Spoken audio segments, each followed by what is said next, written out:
Dude, I was so excited for this movie. I bought 2 tickets, one for me and one for my date. The Dune popcorn bucket.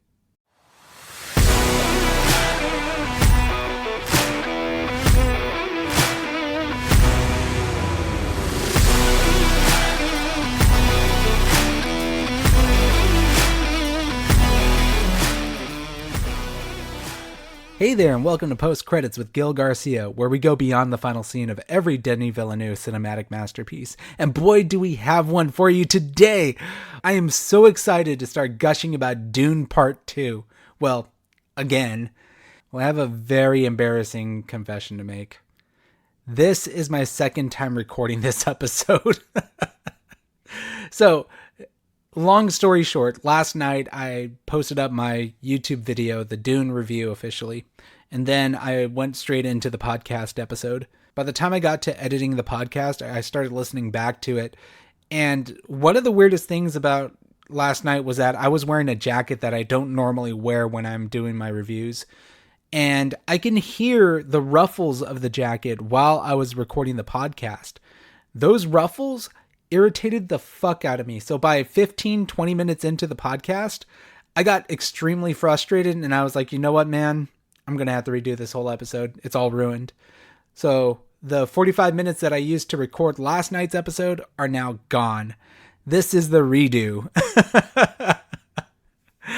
And that's right, guys. We're talking once again about Dune Part 2, the highly anticipated blockbuster sequel to my favorite film from 2021. There's so much to cover with Dune Part 2, so this episode is going to be chock full of spoilers. So if you don't want to be spoiled on Dune Part 2, go and check out the spoiler-free review that I posted up on YouTube last night. And while you're on the YouTube channel, I would greatly appreciate if you can check out my top 5 baseball movies of all time video. I put a lot of effort into that video. So if you're wondering why I didn't have a podcast for Bob Marley One Love last week, it's because I put my time into that top 5 baseball movies video. I felt I had to prioritize my week into making content for the YouTube channel as opposed to the podcast that one week alone. Plus, that Bob Marley One Love video wasn't a film that I was really wanting to spend money on anyway. I'll maybe review it or check it out for like the 420 episode that I have planned coming up, but for now, it had to take a back seat. One final note before we get started, check out the monthly podcast lineup that I put over on social media. It will let you know what's coming up on the episodes, including next week's Oscars episode. I can't wait to get started.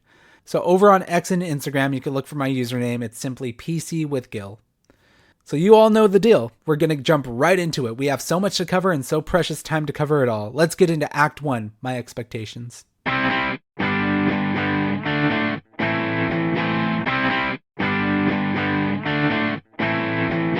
Dune Part 2 is the mythical journey of Paul Atreides as he unites with Chani and the Fremen while on a warpath of revenge against the conspirators who destroyed his family.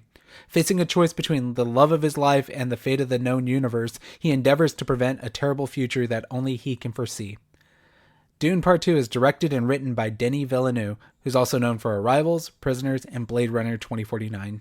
It's also written by John Spates, who wrote Passengers, Doctor Strange, and Prometheus, and Frank Herbert, of course, the original author of the Dune novels.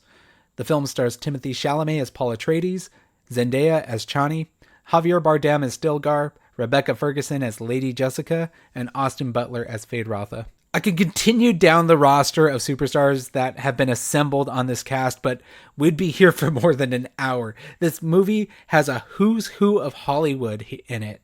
And with a cast that is this loaded, only few directors can handle this massive amount of talent and expectations. Next to Christopher Nolan, Denis Villeneuve is my favorite director in Hollywood. This man has not missed a single beat from any of the films that he has directed. Prisoners, which was my first introduction to him, very much gave me a similar tone to David Fincher's films. It was dark, it was gritty, and you combine that with the incredible performances that he got out of Jake Gyllenhaal, Hugh Jackman, and Paul Dano, and that film became an instant classic. That ending still haunts me. But my affection for his work really began with Sicario. Sicario is one of the most intense, controlled, and brilliantly executed crime thrillers I've ever seen. I would highly suggest that you guys go check out a breakdown of the scene that's on the Mexican border. That scene alone is a clinic on how to direct tense action films. Oh, and don't get me started on Arrival and Blade Runner 2049. I could gush about those movies all day because I love them so much. Denny's filmography has virtually no holes in it. The man knows how to pick his projects and get the best out of the crew around him. Part of the reason his films are so acclaimed and beloved is his restraint. Denny knows precisely when to leave the camera on its subject without cutting away. He allows his art to breathe, and therefore gives the characters and the environment more time to world build and tell the story. This comes at a cost though. Most audiences find his films a bit boring due to the long-winded pacing and lack of cutting. Even his more action-packed films are referenced as slow burns. Speaking of which, that brings us to Dune 2021. Dune had the impossible task of taking its source material, modernizing it, while also surpassing the original film from 1984 that was directed by David Lynch. Dune 2021 surpassed all of our expectations with incredible spectacle, critical reception, and respect to the source material. However, it was not flawless. Dune Part 1 was regarded as one of Denny's infamous slow burns. But you do have to admit, when you watch that movie again, the slow burn worked very well for that first film, given the scope and scale of the universe that it was setting up. Villeneuve really ingratiated himself in making sure that the universe was digestible for casual moviegoers and really took the time expanding upon the lore.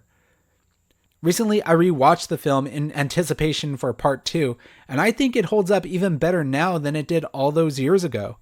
What stood out to me about that original film was just the setting, attitude, and tone of it. When you compare it to the David Lynch film, gone are the ridiculous, over-the-top, flamboyantly sexual, graphic makeup and hairstyling, and limited special effects of the time. Here, the Harkonnens aren't disgusting, putrid, disease-ridden hobbits. They are skin-bleached and devoid of humanity. Their appearance really adds to the evil power that they hold over the Atreides house. It makes their hostile takeover of the house that much more memorable because of how cruel and badass they look. From the way they float into battle with their levitation packs, to the muffled baritone of their language, Denny did a phenomenal job making them such an evil force to be reckoned with. We'll dive into it some more when we get to the review of the film, but I wanted to distinguish that these details and aesthetic choices that the filmmakers made in Dune Part 1 are going to play huge dividends in Part 2. There's a clear reason why Villeneuve was the right guy for the job. He really let this franchise stand on its own legs right from the jump. But I also want to give full disclosure before we get into the official review of the film. I have not read the novels. Take with that what you will. I came into this series completely blind, and shortly after 2021's Dune, I went back and watched the David Lynch version just to see how different it was. I came to the realization that there was still so much left to cover for this franchise. It's insane that we have just barely scratched the surface 2 movies in. But here we are. Let's not delay any further. It's time to get back to the sands of Arrakis and meet the Messiah with Dune Part 2. This is Act 2, the review.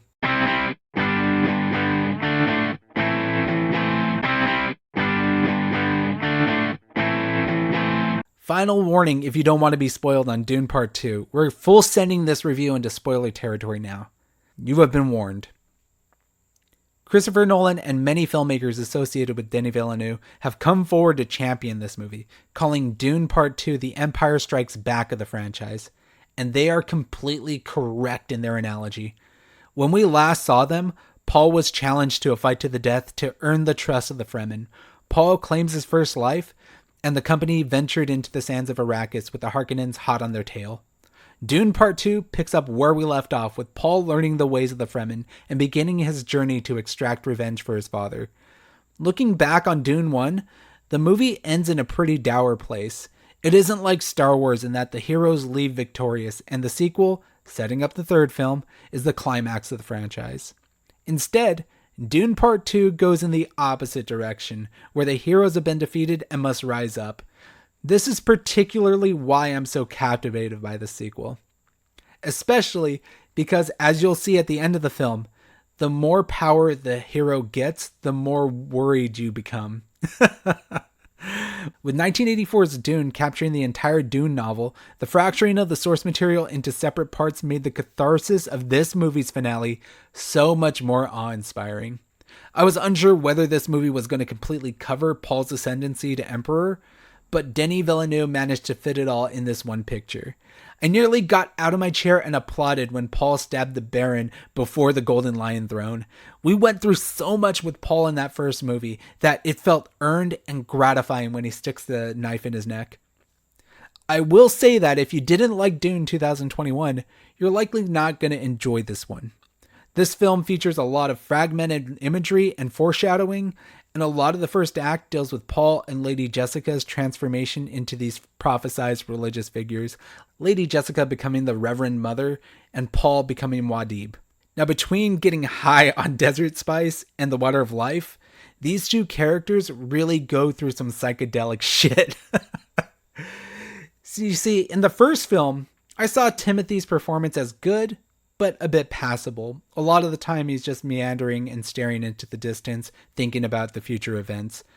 However, he did prove that he can carry this franchise, albeit that there was a lot of work and a lot of room to grow. Here in this movie, he and Zendaya really shine. They both elevate their work from the first film to new levels. Not only is the material better for them, but we actually get a lot of screen time between the both of them together. I think the strength of this movie lies with their chemistry. Zendaya and Timothy are easy protagonists to root for because they are charismatic, attractive, and they don't step on each other's performances despite their grievances and their conflict in this film. One of my favorite moments in the movie comes during a quiet moment amidst the sand, where Chani asks Paul about his home planet. He describes the nature of water and the ocean to her and how it is to dive into the ocean. They share a kiss, and Hans Zimmer's beautiful score swells over them. It's these moments that really make you fall in love with this franchise and with these characters. I'm going to be completely honest with you guys. When Zendaya first appeared in Spider-Man Homecoming, I was a bit skeptical of her. Not because of her appearance. It's just that she was so different from Mary Jane. She had this sarcastic attitude that was so dry and unlike anything we've ever seen from Peter Parker's love interest. Now we fast forward 10 years later, and I'm completely blown away by her. She's been able to transform that sarcastic, dry wit into a career where she can showcase various different ranges of comedy and emotion. Just look at Euphoria, for Christ's sakes. Chani's role in this film is extremely complex. She has to navigate between feelings she has for Paul and the protection of her people. The journey that these two go on is extremely sincere and intense. As Paul ascends to Muad'Dib, she starts questioning his motives, his loyalty, and especially his arrogance. Chani is the emotional anchor of this movie, and it makes the ending of the film all the more a gut punch to see her riding off separated from Paul on a sandworm. This is not to say that Paul is an antagonist yet or that he's gone the full Anakin Skywalker route. He is carrying the weight of the Fremen, the Atreides house, and the fate of the galaxy on his back, so cut him a bit of slack.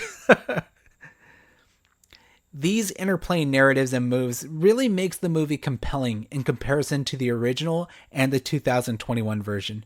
It's because Villeneuve spends so much time establishing these characters, the lore, the stakes, we actually grow to care for Paul and Chani in a way that the David Lynch film never did. So when our heroes make these questionable choices, it adds to the dramatic tension and the intrigue. I love that this movie presents the moral gray line between doing one's duty to their prophecy and doing what's best for their people. There's no clear-cut answer as to whether Paul is doing the right things for the wrong reasons or whether he's doing the wrong things for the right reasons. Our opinions are sure to get answers in the subsequent sequels, but for now, the audience is left with a sequel that defies the stereotypical action-adventure sophomore slump. Dune Part 2 leaves us desiring more, and especially with the cliffhanger that we're left with. But, as the saying goes, the hero of our story is only as good as the villain. And boy does this movie have one. Let's talk about Feyd-Rautha for a minute. His introduction is worth the price of admission alone. What a fucking spectacle they did here with Feyd-Rautha. I've never in my life seen black and white imagery used in a science fiction way the way that it is used here in his first action sequence. Gady Prime, the Harkonnen homeworld, is drenched in infrared ultraviolet light in the midst of the black sun that it orbits around. That has caused the world to be bathed in harsh black and white tones. And because of this, colors are inverted, they're drowned out. We see fireworks and explosions lighting up the skyline with black spots and white flares. It's unbelievable. Just talking about it now makes me want to reserve another ticket to see it again. And I know, when you normally see a black and white picture, it's normally associated with a sequence that has taken place in the past. But here, it's used as a scientific world-building nugget that's artistically creative. It makes sense why the Harkonnens are pasty and cold-hearted. This is the best way they could have ever introduced this iconic character into the franchise. Of course, when you compare him to the old version of Feyd-Rautha, in the 1984 film, Feyd-Rautha is played by the artist-musician Sting. His performance is extremely flamboyant and memorable. I'd go as far as to say that the best moments in the Lynch film are the ones where Sting was on screen. Austin Butler not only lives up to those expectations of his predecessors, but he excels. This Feyd is subdued in his flamboyance, he's more violent, unhinged, angry, and imposing, and in my spoiler-free review, I said he's like an animal let off the leash. He's quick to stab an innocent woman multiple times just to exaggerate the point that his knife is too dull for him. Austin Butler to this film is like Darth Vader to The Empire Strikes Back. You cannot look away anytime he's on screen. But I also love that Villeneuve keeps the sexual absurdity of the character too. He preys on Chani during the final battle. Leia Seydoux gets impregnated by him. While he also has this awkward double kiss with Stellan Skarsgård. The guys that I went to the movie with straight up said, bruh, when that happened. A lot of people have taken to X to slander Austin Butler, and I think it resides to them not liking his Elvis impression during the Baz Luhrmann film. Their main criticism of him in this movie is that his voice sounds way too similar to that of Stellan Skarsgård. They say he's doing an impression of him. I think it's symmetry. I personally like the choice that he took with the character's voice. It separates itself from his southern accent that we've seen from him in Elvis and Once Upon a Time in Hollywood. My only regret for this character is that he plays such a small role in the overall picture of the novels and the franchise. Feyd-Rautha is killed in an excellent knife fight with Paul, and thus ends the Harkonnen power grab on Arrakis. I will continue to rave about this cast. Almost every single person in this movie has their own moments to shine, and they play into the grander scheme of the war that is to take place. Stilgar, played by Javier Bardem, is given a lot to work with in this movie, and I think it's possibly Javier's best on-screen performance since Skyfall. As Paul is questioning his destiny and attempts to prevent an apocalyptic future, Stilgar goes from this apathetic, stoic leader into a full-fledged believer and messenger of Paul. And side note, I did get really hyped when I saw Javier Bardem and Josh Brolin together on screen again. Of course, the JBs, as I'm calling them, worked together in No Country for Old Men, so it was really nice to see them in a different light. Now, the other side character that really shines in this movie is the always fabulous, talented, and sexy Rebecca Ferguson. Lady Jessica in this film toes the line between a sympathetic mother and an utterly repulsive manipulator of Paul's destiny. She has a way of controlling the scenes that she's in with such an enigmatic veracity. When she begins using the voice, holy shit is it terrifying. So I want to give some love to Rebecca Ferguson. She was awesome in this movie. Now, I could also continue to give roses to the other side characters in the cast, Josh Brolin, Charlotte Rampling, and especially Florence Pugh, but they're going to play bigger roles in the next installment, so I want to give flowers to the ones that did their work here. I want to now transition from talking about the actors to the pure spectacle of the movie. I already spoke about how amazing the sequence at Gady Prime was, but there was another significant moment in this movie that was so well worth the admission. Well, actually, there's many of them, but this one was really fucking mind-blowing. The scene that I really want to highlight as the stop what you're doing, buy a ticket now moment is the Paul Sandworm trial. We have felt the scale and size of the beast in the previous movie. We have seen some of the Fremen riding on them, but this is the moment where we truly feel and see the power of the sandworm. Paul calls upon a grandfather worm, which is bigger and more powerful than they expected.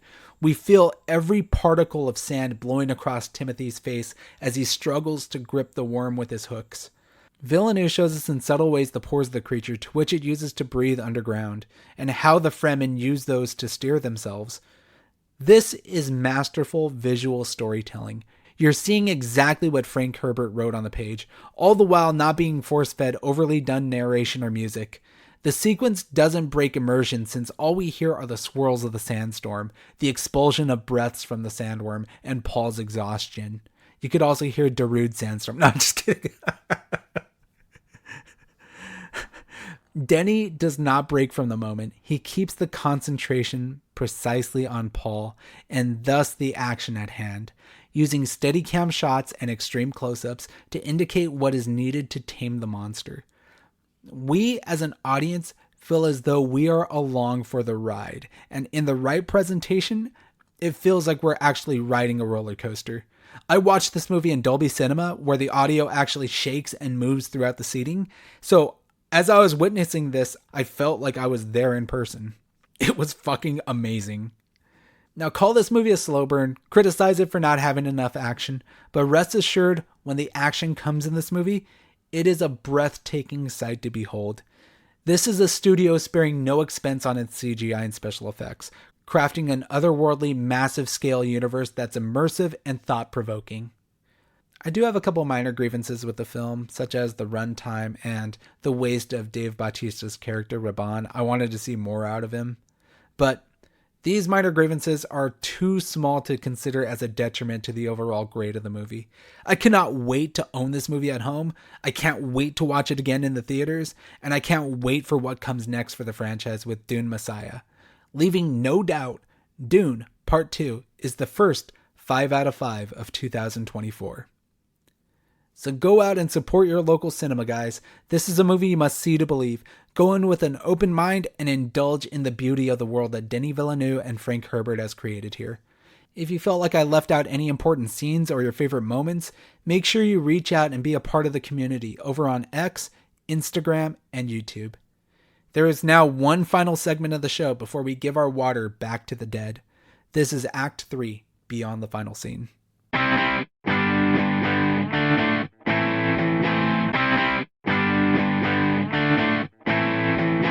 The second Dune installment is jaw-on-the-floor spectacular. It elegantly weaves together top-tier special effects and arresting cinematography. It layers muscle, sinew, and savagery onto the bones of Part 1, says Wendy Ide of The Observer in the UK, a certified top critic on Rotten Tomatoes. Sitting at 93% certified fresh with critics and 95% approval from audiences, Dune Part 2 is a triumph for Warner Bros. Discovery and Denis Villeneuve. The movie scored big with $81.5 million on opening weekend, quadrupling the take that Madame Web had on its opening weekend.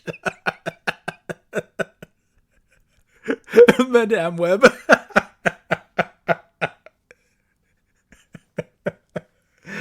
Oh, man.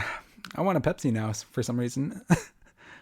With the $81.5 million take, Dune Part 2 has earned itself the prestigious honor of being the largest opening weekend of 2024 so far, and the largest opening weekend of Denis Villeneuve's career. It makes me incredibly happy to see that audiences are flocking to the theaters to see this movie, with some people, like myself, wanting to view it multiple times. This strong opening is sure to light the fire that Warner Bros. Discovery needs to greenlight a third film in the franchise. Of course, the only caveat being that Denis Villeneuve may not return. He's already said that he wants to film a separate movie before he begins working on a third, if he comes back for the third. So we're likely looking at a 2027 or 2028 release date for Dune Messiah. But much like I'm going to do until Grand Theft Auto 6 releases, I'm going to try and watch every step I take, every bit of food I eat, and make sure that I live to see Dune Messiah. Let's now get to filmmaking factoids, a favorite feature of this podcast where I give you some behind-the-scenes trivia pertaining to the making of this movie. Our first factoid involves Austin Butler's makeout partner, Stellan Skarsgård. Did you know that the entire Baron Harkonnen makeup and prosthetics took 8 hours to apply and 2 hours to remove every day of shooting? Stellan didn't drink anything, and he even took Imodium pills in order to avoid having to go to the restroom during shooting days. Now that's commitment. Major respect to Stellan Skarsgård. I'm surprised he didn't do what NFL linemen did back in the 1980s, where they shit themselves on the field because they couldn't go to the locker room during the game.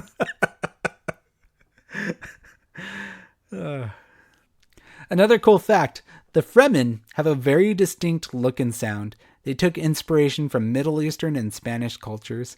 In this film, the language often used by the Fremen is named Chicabsa in the novels, which derives from real-life Arabic, although also contains parts of French, Greek, Romani, and Slavic, including heavy alterations from Hebrew and Sanskrit. You could probably take a course on this, to be honest. I think you could master it in Elvish. I gotta look into that. This next factoid is a huge reason why I love Denis Villeneuve. The director has said he will not release any deleted scenes, explaining, "I'm a strong believer that when it's not in the movie, it's dead. I kill darlings, and it's painful for me. Sometimes I remove shots and I say, I cannot believe that I'm cutting this out."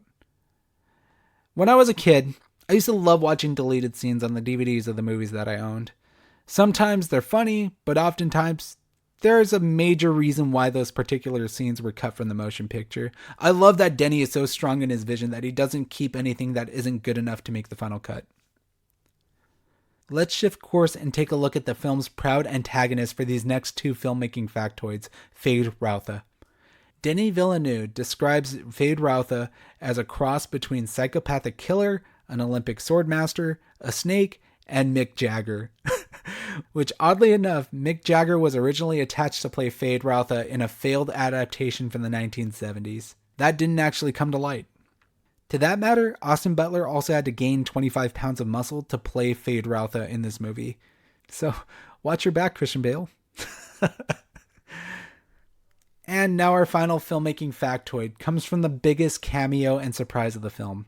One that was spoiled for me the night of the Dune Part 2 premiere. Anya Taylor-Joy plays Alia, Paul Atreides' little sister and a fan favorite from the books.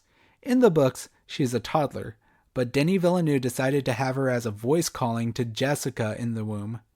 Taylor-Joy has an uncredited cameo and a flash forward in one of Paul's visions. I only knew that she was in this movie when she appeared at the premiere taking photos alongside Rebecca Ferguson and Florence Pugh. God damn it, Anya. So there we have it, folks. Thank you once again for joining me on another fantastic podcast, one that I've had to record twice now. And I think this one's even better than the first one, honestly. I just hope the audio isn't all fucked up. Hopefully at this time next week, we'll be talking about Academy Award winner Christopher Nolan and the Oscars. Follow the show on X, Instagram, and YouTube by searching PC with Gil. And if you can, please leave me a like and a kind comment on my first couple of videos and reviews on the channel. I'm learning firsthand how cruel YouTube comments can be. People are bullying me, guys. So there it is. Have a good week, everyone, and may thy knife chip and shatter.